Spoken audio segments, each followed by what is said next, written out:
Buen día a todos. Buen Voy día, a Juan. aprovechar otro momento para seguir compartiendo con ustedes y buscando juntos el entender lo que el Espíritu Santo está diciendo a las iglesias, a la iglesia, a su iglesia acá en la tierra. Primero quiero comenzar tratando algunos de las inquietudes y preguntas que me acercaron varios hermanos que fueron muy útiles. Yo quiero agradecer a los hermanos que se tomaron el tiempo para escribirme. Quiero tomar, por supuesto, no voy a poder compartir todo, quizás acá públicamente en la reunión, pero quiero sí tomar un poquito de tiempo para leer y tratar algunas de las inquietudes que surgieron en las preguntas. En realidad hay dos, después hay otros que hicieron comentarios, pero hay dos que trajeron inquietudes que realmente me dieron una dirección de algo que tenemos que tratar. Una es una inquietud que Omarcito, ahí de Oneschuk, él está de acuerdo, y es bueno también ver que otros hermanos están viendo claramente la situación en la cual estamos viviendo, lo que se viene, que están viendo lo que ya se ha venido y lo que va a venir, que es así, que la iglesia va a ir perdiendo sus libertades, que la iglesia tiene que aprender a vivir fuera de los templos, tiene que prepararse también para que no tenga diríamos, las posibilidades virtuales. Posiblemente todas estas cosas van a ir ocurriendo poco a poco, pero vemos como que ahí el acelerador está diríamos, haciendo que las cosas marchen cada vez más rápidamente. Así que de a poquito vemos que ese lazo de persecución, de control, de pérdida de las libertades se va cerrando. Y la iglesia tiene que escuchar al Espíritu Santo, ¿no es cierto? Y prepararse. Lo que Omar también trae, ¿no es cierto? Él dice, está de acuerdo que los templos van a ser fáciles de cerrar, que las comunicaciones, aunque quizás cuesta un poquito más, pero también estamos viendo ya mismo que tienen el poder para controlar las comunicaciones. Y una de las preguntas es cómo hace la iglesia de las casas, en las casas, cuando se prohíba, o sea, cuando realmente la persecución, diríamos, sea muy fuerte, y tampoco permitan las reuniones en las casas. Es verdad, hay que tener en cuenta, hemos aprendido mucho de la pandemia, de este tiempo, porque no se necesita que la policía te descubra, ¿no es cierto?, sino también los vecinos. Hay muchos, y esto es lo que pasó en muchas de las historias de los mártires, de los anabautistas y los mártires cristianos, fueron entregados por otras personas, ¿no es cierto?, que los denunciaban. Así que cuando llegue este tiempo, no hay duda que la iglesia, y eso es lo que él decía que tendríamos que empezar a ver, va a tener que empezar a entender que hay un tiempo donde tenemos que reconocer la autoridad de Cristo, la voluntad de Dios por encima de las autoridades seculares, y va a haber desobediencia. Indudablemente que la iglesia tantos años que no ha tenido que, diríamos, desobedecer abiertamente, va a tener que empezar a experimentar, lo cierto, las consecuencias de la persecución, reuniéndose aunque se le prohíba. Eso no hay ninguna duda, si no la persecución no viene. Si los cristianos hubieran acatado hubieran reconocido el señorío, diríamos, a César en el tiempo de Roma como imperio, como señor, no hubiera habido persecución, pero había cosas que pedía el gobierno romano que los cristianos no pudieron obedecer. Y por eso se reunían escondiéndose. Por supuesto que vamos a tener que escondernos. Ahora, es mucho más, diríamos, difícil poder encontrar cientos de iglesias en las casas, que además son inmóviles. Los hermanos pueden decidir en el próximo día reunirse en otra casa. Es mucho más difícil, y eso es lo que no pudo el Imperio Romano, apagar las reuniones de los creyentes. Y ahora quiero un poquito la importancia de reunirnos presencialmente también para, diríamos, afirmar la necesidad de que nuestra congregación tiene que ser presencial y los cristianos no pueden dejar de reunirse, como la Escritura anima, tenemos que reunirnos. Y le voy a explicar por qué. Porque las naciones de la tierra, Argentina tiene un país, a través de las Fuerzas Armadas, vigila sus fronteras y ese es su territorio. Pero los hijos de Dios, que tienen que amar a sus enemigos, que no pueden tomar armas y defender un territorio, están, diríamos, como extranjeros y peregrinos en este mundo. El reino de Dios, ¿no es cierto?, está aquí. Y nuestro territorio, por así decirlo, son las asambleas. Ese es nuestro territorio. Los encuentros, en los encuentros está nuestro territorio. Entonces, bueno, quiero decir que hermanos, vamos a tener que seguir reuniéndonos. Y cuando llegue el momento,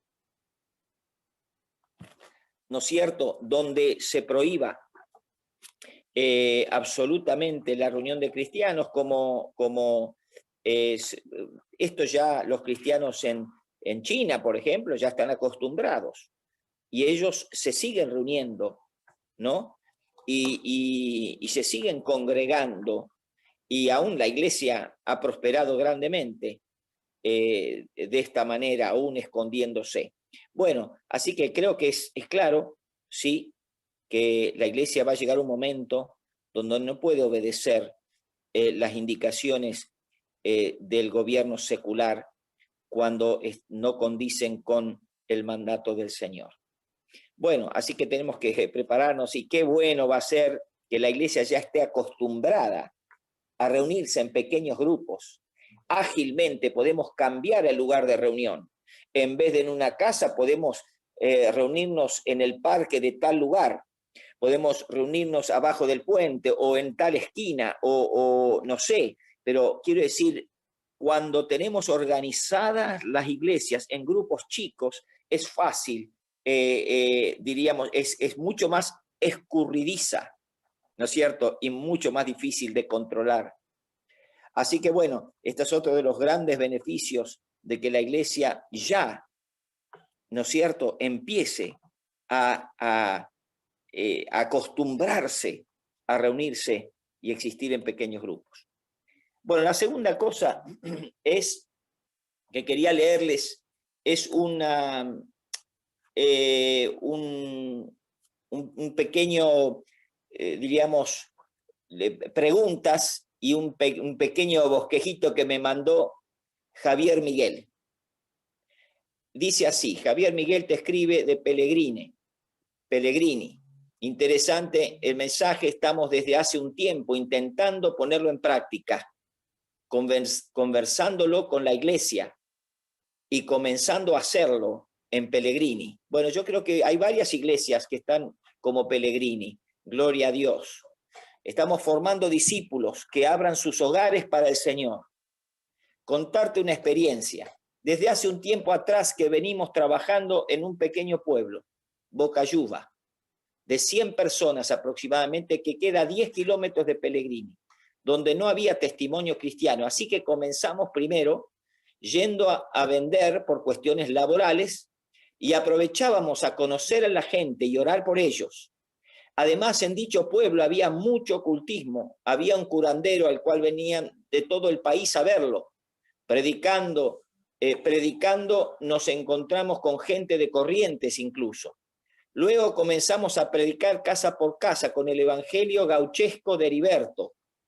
Abrimos una casa allí y empezamos a trabajar haciendo escuela bíblica a la cual van todos los niños del pueblo, alrededor de 50 a 60.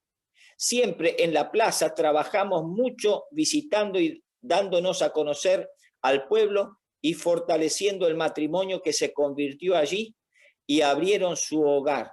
Actualmente los estamos discipulando y seguimos evangelizando, realizando trabajo evangelístico y reuniones caseras allí.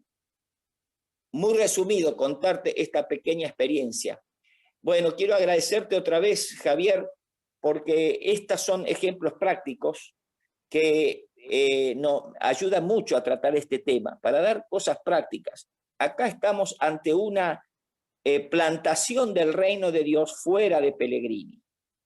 Es como tomar un pompón, diríamos, de Pellegrini, y tomar la iglesia de Pellegrini y llevar el reino a otro pueblo. En realidad están plantando el reino de Dios en Boca, ponémelo, no me lo saque, por favor, en Bocayuba, no me acuerdo el nombre, bueno, en este pueblito, Bocayuba, en Bocayuba.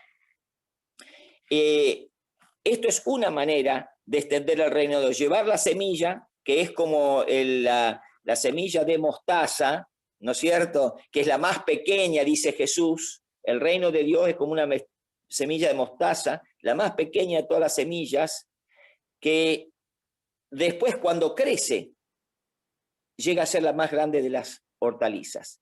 Ustedes están llevando la semilla desde Pellegrini y plantando el reino en Bocayuba. Bocayuba.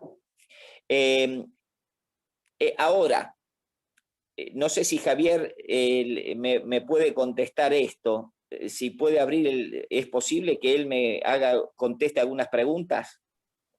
Sí, Juan, acá estoy. Bueno, ya has conseguido la casa, has llegado a la casa donde han abierto las puertas. Me hace recordar al tiempo cuando Jesús mandó a sus discípulos. Pablo acá me hacía recordar que Jesús mandó a sus discípulos y que lleguen a una casa que sea digna, que sea, diríamos, que donde puedan estar, que no vayan de casa en casa, que se queden en esa casa. Vos has encontrado la casa, tenés este matrimonio, ya han reconocido el señorío de Cristo, a Jesucristo, ¿no es cierto? Y encima han abierto su casa. Ahora, ¿qué se necesita para que en esa casa podamos decir que hay iglesia? Yo quería en ese sentido decir lo que me parece que podemos llamar iglesia. Iglesia es una entidad organizada con liderazgo y autoridad espiritual, cuyos miembros están acoyuntados para la comunión y ayuda mutua, con el propósito de revelar y predicar el evangelio de Jesucristo. No estamos hablando de células ni grupos caseros, sino iglesias, entidades como la madre que crecerán hasta alcanzar la madurez y se multiplicará según su especie. Javier, para mí lo más importante es que vos tenés que entender que estás plantando la iglesia de Jesucristo. No es una obra con niños, no es una célula, en realidad la iglesia de Pellegrini está teniendo un hijo, ¿no?, que tiene el destino de crecer, de desarrollarse, de madurar y de tener su propia familia. Una iglesia que va a ser una hija con destino a ser su propia familia. Eso es lo que no pasa con las células, ¿no? En los movimientos celulares, las células se multiplican por todos lados, pero siguen engordando la madre, y por eso tenemos estas mega iglesias y esas cosas tremendas de una iglesia de personas, X nombre, pastor de una iglesia de 1000 miembros o 3000 miembros, ¿no es cierto? Así que, bueno, uso este caso para traer este tema. Otra de las cosas, tenemos que dejar de admirar a las iglesias grandes. Las iglesias grandes no muestran una virtud, sino un problema. Que cuando Dios bendijo ese pequeño grupito de 3 o 4 y empezó a crecer y multiplicarse, en vez de multiplicarse, se siguió extendiendo. Y bueno, yo creo que en estos días vamos a contar, no lo voy a contar hoy, pero la historia de Chuele fue así, después de la cuarta, agrandar el templo, expansión del templo, que seguíamos agrandando el templo para poner más gente. Dios nos mostró nuestro error y nos dijo que teníamos que descentralizar la iglesia. Pero lo que te quiero decir acá es que es difícil. Bueno, hay que leer también el artículo de Heriberto que dice, llamemos a las cosas como son. En ese artículo él habla de llamar a la iglesia, de no llamar a la iglesia al templo. Tenemos un tremendo problema con eso. Siempre estamos llamando todavía a la iglesia el templo. Vamos a la iglesia. Pero la iglesia no es el templo, entonces no la llamemos iglesia, no llamemos al templo iglesia. Porque la iglesia de Jesucristo no se hace con ladrillos y cemento, ¿no es cierto? Se hace con vidas. Entonces, otra de las cosas, dejemos de llamar al templo iglesia, pero también dejemos de llamar a las nuevas entidades que estamos plantando, que estamos teniendo, otro nombre que no sea iglesia. Tenemos que terminar con los nombres de anexos. Este es un trabajo grande. Anexos, grupos caseros,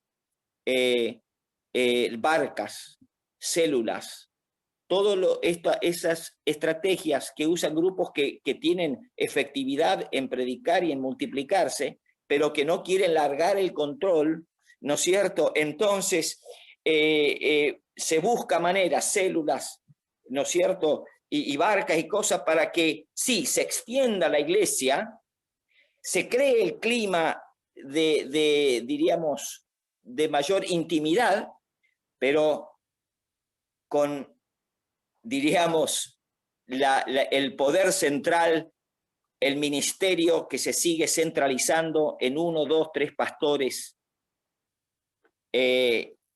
y todas estas organizaciones están al servicio indefinidamente de hacer una iglesia más grande, una iglesia más importante.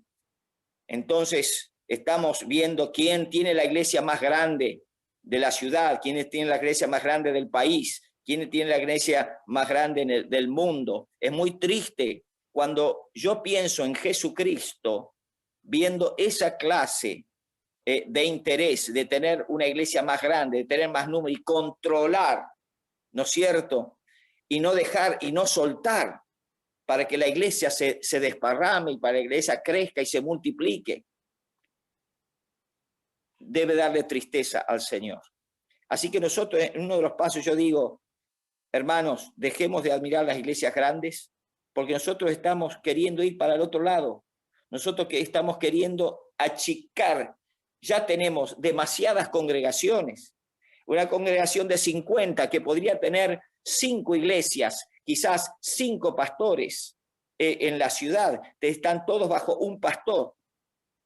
Y los ministerios no se multiplican. Y los ancianos son ancianos eternamente, ¿no? Y no tienen jóvenes oportunidades de desarrollar sus dones. Y la iglesia no tiene hijos, o no se acostumbra a tener hijos.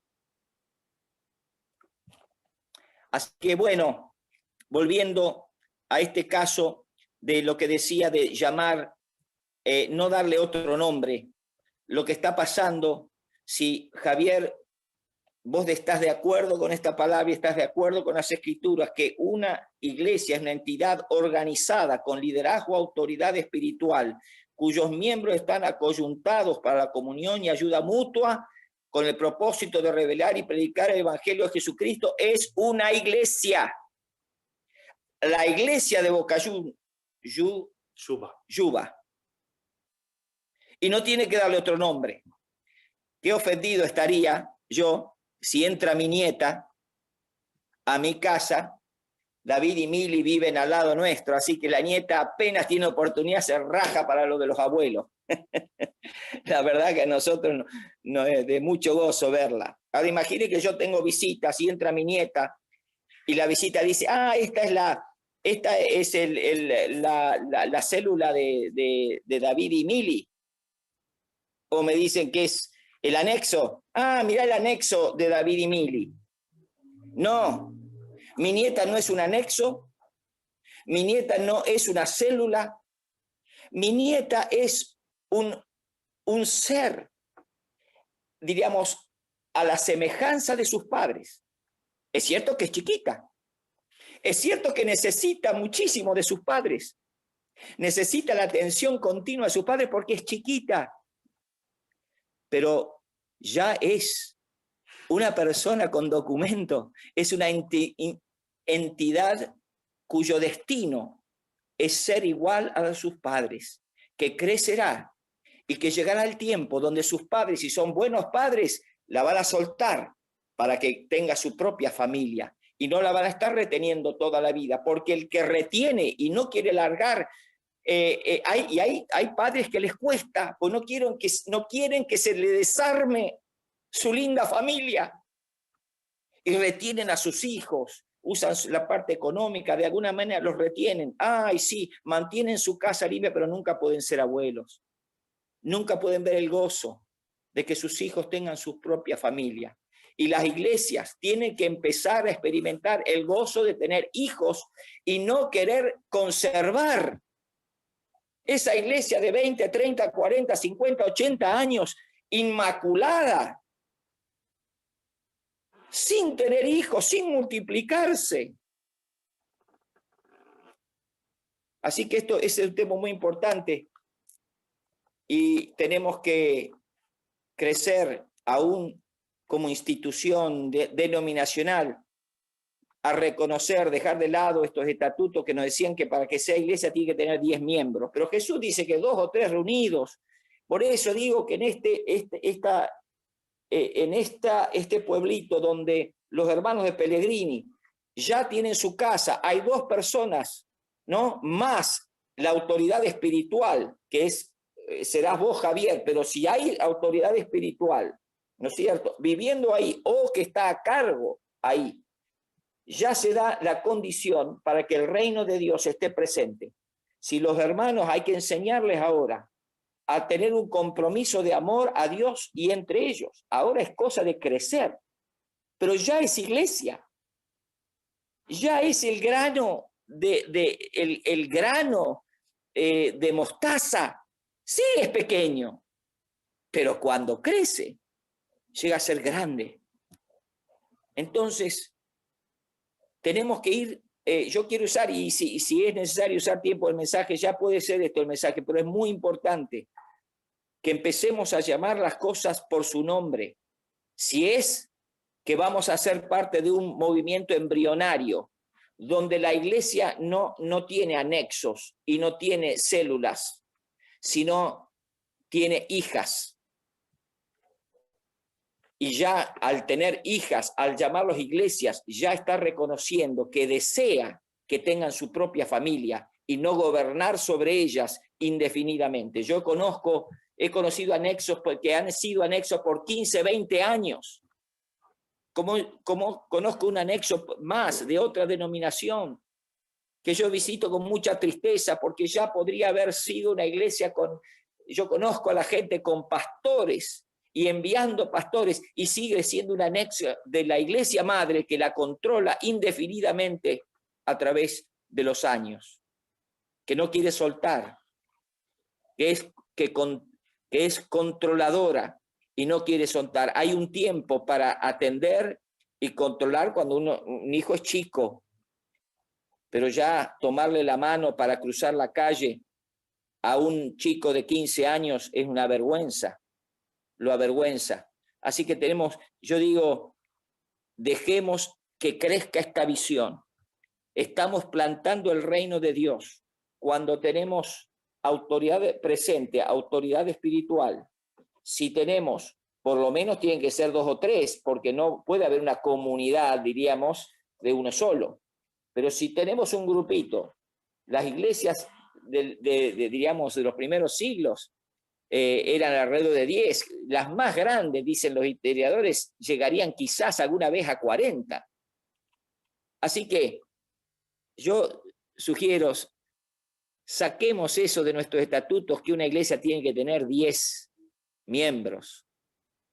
Cuando Jesucristo reconoce claramente que donde 2 o 3 reunidos en su nombre, y Él estando presente, ya se cumplen los requisitos de una nueva entidad del reino de Dios.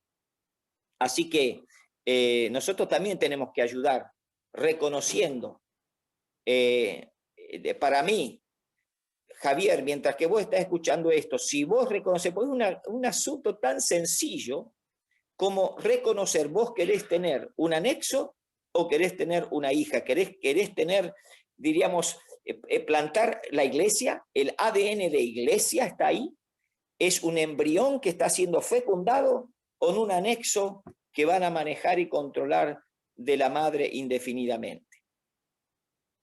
Para mí, hoy mismo ya se puede empezar a llamar iglesia, esa casa, ese matrimonio que ha abierto, ¿no es cierto?, sus puertas. Así que termino con eso, y Pablo nos va ahora a llevar, diríamos, rápidamente a través de algunas visuales, nos va a llevar y nos va a mostrar cómo la babelización, la centralización, no es un asunto solamente que nace con Constantino, sino que es algo que viene de la naturaleza caída ya, de nuestro deseo de recuperar la gloria perdida por el pecado. Adelante, Pablo. ¿Lo tenías? Sí, pero tengo que poner compartir. Ah, no. Bueno, ahí vemos la imagen, ¿no es cierto?, de Babel, el hombre que dice, construyamos algo bien alto, algo bien notorio, hagamos un nombre para nosotros. Sí, el Génesis 11:14, dijeron, vamos, edifiquemos una ciudad y una torre, cuya cúspide llegue al cielo, y hagamos un nombre para nosotros. Y es un poquito a veces, quizás en el muy profundo del corazón de nosotros los pastores, construir una iglesia, primero un templo atractivo y después tener números que hagan un nombre para nosotros, ¿no? Que sea vista, que sea notoria, pero es una parte de los efectos de la caída, porque para que podamos hacer un nombre para nosotros tenemos que tener número, tenemos que construirla alto, ¿no es cierto? Lo último que queremos es multiplicarnos y que nadie nos vea, ¿no? Como hace la gramilla. Bueno, esto es muy, muy lindo. Esto es en el principio de los tiempos, ya el hombre procurando hacerse un nombre para sí mismo. Bueno, acá está, diríamos, los diferentes momentos donde el apóstol Pablo reconoce a las iglesias que están funcionando en casas. En Romanos 16:15, saludad también a la iglesia que está en su casa. Saludad a mi querido hermano Epeneto, que es el primer convertido a Cristo en Asia, ¿no? Está saludando a la iglesia que está en su casa, ¿no? 1 Corintios 16, 19, las iglesias de Asia os saludan. Aquila y Priscila, con la iglesia que está en su casa, os saludan muy afectuosamente en el Señor. Colosenses 4:15, saludad a los hermanos que están en la Odisea, también a Ninfas y a la iglesia que está en su casa. Filemón 1:2 dice, y a la hermana Apia y a Arquipo, nuestro compañero de milicia, y a la iglesia que está en su casa. Bueno, es alguno de los ejemplos que muestran claramente que la iglesia primitiva era una iglesia, estaba organizada en pequeñas congregaciones, ¿no es cierto? Donde de esa manera se multiplicaban los ministerios, donde había un alto sentido de responsabilidad los unos por los otros y una posibilidad de que los líderes puedan hacer discípulos que se conviertan en obreros de Cristo y no solamente asistentes. Así que, bueno, esto es muy importante, el reconocer esto. Acá ahora vemos, después de ver Babel, podemos llamar estas imágenes la babelización, ¿no es cierto?, de la iglesia. El hombre siguiendo este paradigma de hacerse notorio a través de la grandeza, a través del esplendor, a través del tamaño, a través de la organización, yo lo llamo esto el maquillaje, ¿no? El maquillaje y los accesorios que usa la iglesia para atraer gente, ¿no es cierto? Bueno, eso es la verdad que consiguió Pablo unas fotos bárbaras para expresar la babelización de la iglesia de una manera extrema, ¿no? Pero sí, estos son muy buenos ejemplos, ¿no es cierto? Uno de la iglesia católica, podemos decir, no sé, o anglicana, no sé cuál es la iglesia, diríamos, o el templo, otra vez, el templo de la iglesia, y otro parece un encuentro de una iglesia, parece multitudinaria, ¿no es cierto?, ahí en un gimnasio central o en un estadio central. Modelos de la iglesia constantiniana. Bueno, acá vemos otro modelo, vemos el árbol grande, ¿no es cierto? Y es muy interesante ver cómo ha habido otras, en este árbol vemos su grandeza, vemos como que hay otras entidades como tratando de crecer, pero el árbol, ¿no es cierto?, es grandioso, pero está solo. Y Jesús dijo, si el grano de trigo no cae a tierra y muere, queda solo. Así que grande, pero queda solo. Nosotros tenemos que admirar, disfrutar a la iglesia que se multiplica, no a la iglesia que se agranda, porque la iglesia que se multiplica es la que va a multiplicar ministerios, obreros, la que tiene las mejores posibilidades de hacer discípulos de calibre espiritual para Jesucristo. Así que bueno, había algunas otras fotitos que está preparando también Pablo. Así que, bueno, esto, gracias Javier, porque nos metiste en un tema muy bueno, pero práctico. Así que espero que a partir de esta mañana podamos ver a este comienzo en Bucayuba como el comienzo de una iglesia que se ha, diríamos, fecundado un embrión de la iglesia de Jesucristo, que indudablemente la iglesia de Pellegrini va a tener que apoyar, le va a tener que dar la teta, va a tener que fortalecer, va a tener que ayudar, qué sé yo, cambiar los pañales, lo que sea, pero va a tener que atenderla mientras va creciendo. pero no es nada menos, si ustedes están de acuerdo y si ustedes están dispuestas de verla así, no es nada menos que una iglesia de Jesucristo y no se debe llamar otra cosa. La cantidad de miembros no hace a que algo sea iglesia o algo que no. O sea, a partir de 2, 3, cuando papá y mamá y yo vinimos a la Patagonia en 1969, éramos 3. Pero esa iglesia de 3, esa comunidad de 3, después fue creciendo. Tardó años, hubo 2 o 3 años hasta los primeros bautizados, pero la iglesia, había autoridad espiritual, había sujeción a la autoridad espiritual, había reconocimiento del señorío de Cristo entre nosotros, estaba la ayuda mutua, ahí estaba la iglesia de Jesucristo, que fue creciendo, ¿no es cierto? Y ahora se ha hecho mucho más grande y también se ha extendido a otros lugares. Y en la medida que captemos esta visión de multiplicación, se va a multiplicar mucho más poderosamente a través del tiempo. Así que, bueno, yo también, ustedes ven que repito bastante las cosas y hay que repetir mucho las cosas. En este tiempo donde estamos aprendiendo los términos, tenemos que repetir. Entonces, aquí el desafío de los siglos, ¿no?, es que la iglesia se transforme en un movimiento de multiplicación en las casas. En las casas, o donde quiera que sea, ¿no es cierto?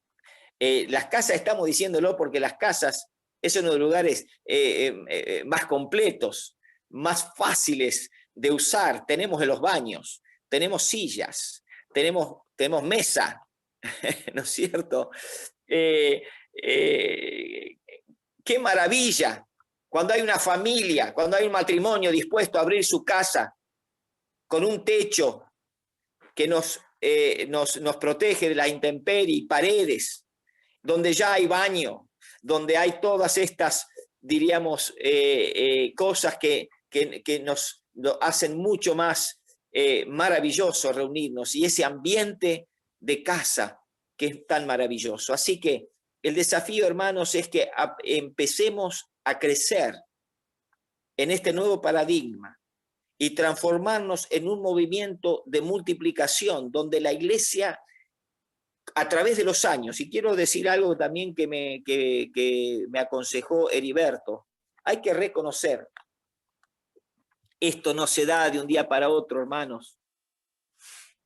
Tranquilos, tenemos que tratar de entender ahora la visión. Tenemos que recibir poder de lo alto y tenemos que ir dando pasos de transformar nuestra manera de ver a la iglesia, de captar el modelo de Jesucristo, ¿no es cierto? Y en eso tenemos que estar ocupados en estos próximos 10, 15, 20, 30 años hasta que Jesús venga, en crecer, ¿no es cierto? Crecer, porque después el otro gran tema es la multiplicación de la iglesia en la misma ciudad. O sea que esa iglesia de 50, 80, 100 miembros se multiplique y en vez de ser una iglesia de 100 miembros, puede ser 8 iglesias, 6 iglesias, 10 iglesias en diferentes lugares donde se abran las casas de los hermanos y donde ahí crezca la iglesia de Jesucristo y donde se multipliquen los pastores. Bueno, eso es otro problema que vamos a ver cuando hablamos de los pastores, pero esta visión quiero animar que estemos en este tiempo orando, abriendo nuestros corazones y mentes al Señor para que prospere esta visión de multiplicar a la iglesia en pequeñas congregaciones y soltarlas, que nuestras iglesias no sean centros controladores de poder y de ministerio, sino centros misioneros. Cada una de nuestras iglesias se vaya transformando en un centro misionero para extender la iglesia de Jesucristo en nuestras ciudades y después en otros pueblos. como está haciendo Pellegrini. Así que aquí está el desafío de los siglos, como dije, ¿no? Que este movimiento pueda ocurrir antes que de la persecución que se haga más intensa, antes de que las circunstancias nos obliguen y tengamos que andar buscando organizarnos así, a los manotazos, cuando ya podemos hoy empezar a andar en este camino de multiplicación en pequeñas comunidades por todos lados, especialmente, yo diría, en las casas. Qué increíble paradoja, ¿no es cierto?, que la misma paz, libertad y prosperidad que tanto deseamos y agradecemos a Dios, la terminamos usando para centralizar en vez de multiplicar a la iglesia del Señor. Nadie, lógicamente, pide persecución. Sin embargo, parece ser que la única manera que la iglesia se organiza fuera de los templos es cuando hay persecución o pandemia, etcétera, ¿no? Y parece también, muy tristemente, que una de las maneras que se extiende y se multiplica hoy día la iglesia del Señor es por divisiones y peleas de un grupo que abre otro grupo. Qué triste esa clase de multiplicación, pero esa multiplicación de separarse por peleas muchas veces es porque esa iglesia no se multiplicó cuando llegó su tiempo y quedan atrapados en esa organización líderes, ministerios que no pueden, no tienen lugar, no tienen espacio, no se deja nacer a otras familias, no se da oportunidades a otros para que también puedan pastorear la iglesia de Cristo y desarrollar su visión y sus dones y sus talentos. Así que, bueno, es una paradoja tremenda, ¿no? Hace un tiempo atrás estaba escuchando un videíto de un pastor de Estados Unidos que se reunió con 20 hermanos líderes en China que representaban, no sé, una multitud de iglesias y un número tremendo de millones. Había 20 líderes y los 20 líderes le piden, cuando terminó la conferencia, que por favor pidiera que este hermano que vino pidiera a las iglesias de Estados Unidos que oraran para que en China podrían tener la libertad que ellos gozan. Y este líder dice, de ninguna manera les voy a pedir esto. Si ustedes supieran la condición de la iglesia ahí en Estados Unidos por usar todos los beneficios materiales, institucionales, para centralizar a la iglesia, la condición a la cual ha llegado la iglesia. Yo no quiero eso para la iglesia en China. Así que, indudablemente, hermanos, no vamos a pedir persecución y dificultades, pero tenemos entonces que usar este tiempo de paz, ¿no es cierto?, y de tranquilidad mientras nos queda poco tiempo. Pero el tiempo que tengamos, ayer dije, arremanguémonos y trabajemos para multiplicar la iglesia de Jesucristo. Me imagino, qué sé yo, en 10 o 15 años, si viene el gran colapso, que puede ser por diferentes maneras, ¿no es cierto?, una guerra, un colapso económico, una pandemia mucho más seria, una caída de un meteorito, que ya sabemos que viene un meteorito en camino hacia la Tierra, está en el Apocalipsis, esa gran montaña encendida que viene y cae en uno de los océanos y destruye todas las naves del océano. Se imagine cómo va a destruir todas las ciudades a ambos lados de ese océano. Esa montaña encendida, ese meteorito, que hoy sabemos que es un meteorito, ya está en camino. No sabemos cuándo va a pegar. No sabemos cuándo va a explotar algún supervolcán de los 10 que se conocen, que cambiarían, diríamos, toda la faz de la Tierra y que sumirían al mundo en una oscuridad y en una tremenda situación. Este mundo que ahora tiene casi 8.000 millones de habitantes, va a experimentar días tremendos.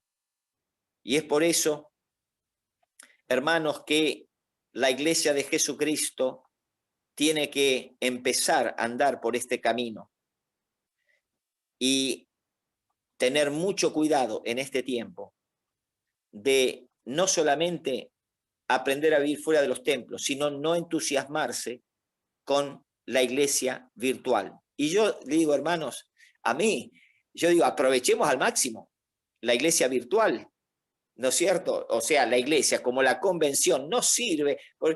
Yo traté diríamos, de alabar, sí, y pude alabar hoy, ¿no es cierto? Pero yo quiero juntarme con los hermanos que puedo tocar y que puedo abrazar.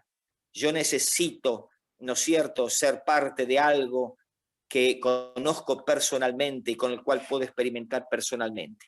Sí, lo virtual es tremendo. Miren si no será tremendo. Ayer estábamos en la reunión de la convención y yo tuve que ir al baño. Y me llevé la reunión al baño. Agarré mi celular y me llevé la reunión al baño. ¿Qué les parece? Con el cuidado, cuando entré al baño, me súper aseguré de que estaba apagada la video, ¿no? El video, y que también estaba apagado el micrófono, por supuesto. Pero mire qué tremendo, ¿no? Poder llevar, ¿no es cierto? Es verdad. Lo virtual nos da ventajas, pero ojo, hermanos. Tuve hambre y me diste de comer, tuve sed y me diste de beber, estuve en la cárcel y me visitaste. La iglesia de Cristo es una iglesia de contacto. Ustedes son la sal de la tierra. La sal sala lo que toca. Este contacto. La iglesia es una iglesia de contacto en los caminos, en las calles, en los negocios. Así que no puede ser reemplazada. No podemos empezar a organizar iglesias virtuales, sino aprovechar lo virtual, así como Satanás usa lo virtual tremendamente para deshacer y romper. Nosotros usemos lo virtual para preparar a la iglesia, ¿no es cierto?, para achicar a la iglesia, para formar grupos pequeños, donde haya autoridad, donde haya sujeción, donde haya compromiso los unos con los otros. Así que organizando, hermanos, iglesias en las casas, debemos dar pasos concretos para organizar la iglesia en su expresión más pequeña. Debemos dar pasos concretos. Si yo quiero ir a Bahía Blanca, que está a 300 kilómetros, nunca voy a llegar si no doy algún paso de salir y empezar a transitar ese camino. Así que empecemos a transitar ese camino y vamos a aprender, ¿no es cierto?, los unos de los otros, porque no tenemos mucha experiencia. Aquí tenemos 4 iglesias en las casas que se están empezando a desarrollar, cuyos líderes están empezando a entender su responsabilidad pastoral, su atención, pero recién estamos dando pasos.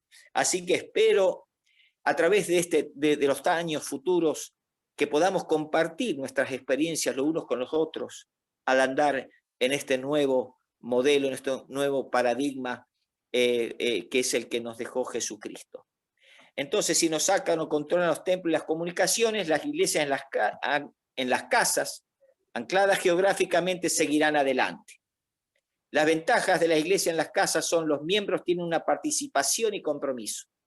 Son económicas, como dije, ya tienen sillas, tienen mesas, no tenemos que comprar terrenos.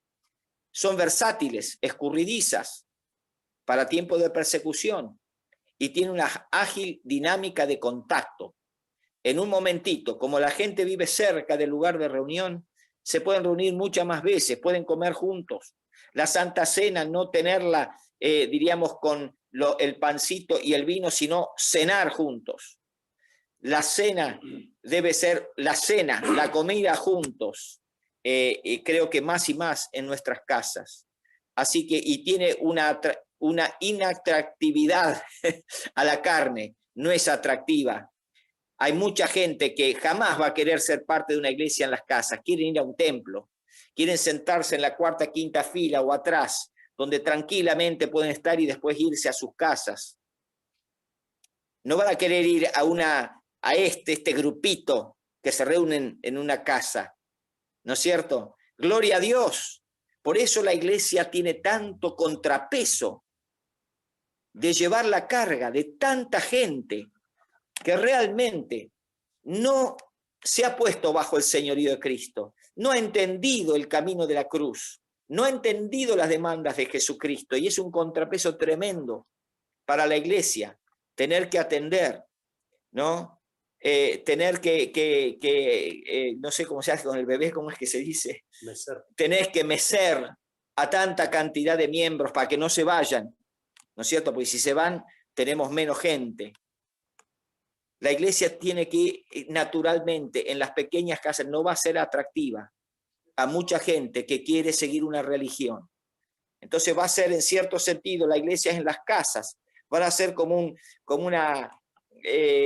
uno para separar naturalmente algo de la paja y del trigo. Hay muchas cosas, ¿no es cierto? Yo les animo a que lean este artículo, 10 razones para iglesia en las casas, por Stephen David. Que lo lean. Quizás las iglesias pueden tener 10 reuniones o reunirte con los líderes y leer, tener una reunión para ver cada uno de esos, diríamos, 10 razones para iglesia en las casas. No sé, bueno, el desafío de la reforma radical del siglo XXI, termino diciendo eso, es la multiplicación en las casas, etcétera, antes de la persecución, sin que las circunstancias nos obliguen. Oh nube de gloria, presencia de Dios, desciende y llénanos del coraje, del discernimiento y del poder que necesitamos para comenzar a dar pasos de multiplicación de la iglesia. Te pedimos en el nombre de Jesús. Amén.